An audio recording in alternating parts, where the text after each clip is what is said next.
हिमालय एक रहस्यमयी और भव्य पर्वतमाला जिसे धरती की छत भी कहा जाता है। यह सिर्फ ऊंचे पहाड़ों का समूह नहीं बल्कि अनगिनत जीवों और पेड़ों से भरा एक अनोखा संसार है। हिमालयी वन दुनिया की सबसे समृद्ध पारिस्थितिक प्रणालियों में से एक है।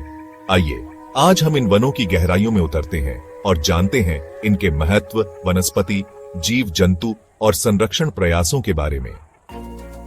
हिमालयी वन भारत, नेपाल, भूटान और तिब्बत तक फैले हुए हैं। ये वन 1000 मीटर से लेकर 5000 मीटर तक की ऊंचाई पर फैले होते हैं और यहाँ जलवायु के अनुसार वनस्पतियों और जीवों में विविधता पाई जाती है। इन वनों का अस्तित्व केवल पर्यावरणीय संतुलन बनाए रखने के लिए ही नहीं बल्कि लाखों लोगों की आजीविका और जल स्रोतों के लिए भी बेहद जरूरी है। सबसे नीचे के जंगलों में साल, देवदार और बांज के घने वृक्ष मिलते हैं। यह क्षेत्र जैव विविधता से भरपूर होता है, जहां भालू, तेंदुए और विभिन्न प्रकार के पक्षी पाए जाते हैं। इस ऊंचाई पर रोडोडेंड्रोन के सुंदर फूल खिले होते हैं और यहां हमें कस्तूरी मृग, हिमालयी मोनाल और दुर्लभ लाल पांडा जैसे जीव देखने को मिलते हैं। जैसे जैसे ऊंचाई बढ़ती है, जंगल छोटे होते जाते हैं।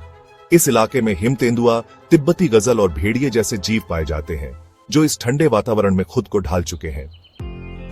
सबसे ऊपर टुंड्रा क्षेत्र आता है, जहां केवल लाइकेन और काई जैसी वनस्पति पाई जाती है।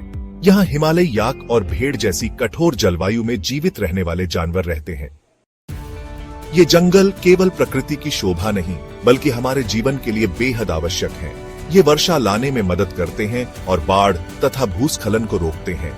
गंगा, ब्रह्मपुत्र और यमुना जैसी नदियां यहीं से निकलती हैं, जो करोड़ों लोगों के लिए जीवन रेखा हैं। हिमालयी जंगल कई दुर्लभ और लुप्तप्राय जीवों का घर है। यहाँ की जड़ी बूटियां आयुर्वेद और आधुनिक चिकित्सा में बहुत उपयोगी होती हैं। लेकिन यह अनमोल धरोहर आज कई खतरों से जूझ रही है।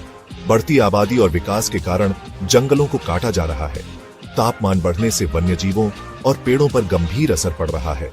कस्तूरी मृग, हिम तेंदुआ और लाल पांडा जैसी दुर्लभ प्रजातियां खतरे में हैं। इन वनों को बचाने के लिए कई प्रयास किए जा रहे हैं, जैसे Jim Corbett national park, great Himalayan national park, जंगलों की सुरक्षा और वृक्षारोपण। अवैध शिकार रोकने के लिए सरकार द्वारा सख्त कदम उठाए जा रहे हैं। हिमालयी वन हमारी अमूल्य धरोहर है। अगर हमने इन्हें नहीं बचाया तो यह नुकसान हमारी आने वाली पीढ़ियों को भुगतना पड़ेगा। हम सभी को मिलकर इन वनों के संरक्षण के लिए कदम उठाने होंगे। तो आइए इस सुंदर प्रकृति को बचाने की शपथ लें।